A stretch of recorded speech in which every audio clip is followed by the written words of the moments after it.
si on veut offrir des bons soins, il faut nous-mêmes être en santé. Seulement depuis 4 ans, on voit une hausse de 70 de médecins omnipraticiens qui quittent le système de santé publique pour le privé à l'échelle provinciale, selon la RAMQ. La docteure Lindsay Saint-Amand va bientôt faire partie de la statistique puisqu'elle aussi, elle en a assez de pratiquer dans le réseau public. Le rendement, la vitesse, la productivité, on a des taux d'assiduité à respecter, sinon on a des menaces de coupure de soit de professionnels en GMF ou même des coupures de financement en GMF ou même sur notre propre salaire.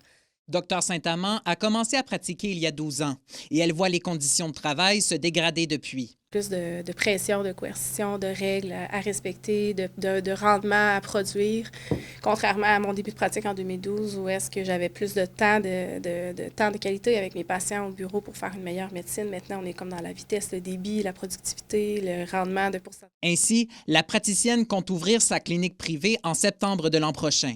J'avais un peu négligé ma famille, mes enfants, mon conjoint pour le travail. Puis l'arrivée du deuxième enfant m'a vraiment ramené à ces valeurs-là, puis l'équilibre, puis moi en tant que personne aussi. Ce dont la docteure Saint-Amand parle est familier au président de l'Association des médecins omnipraticiens du Nord-Ouest, Jean-François Verville. Elle n'est pas la seule, selon lui, et le phénomène s'étendrait même au-delà de la profession de médecin.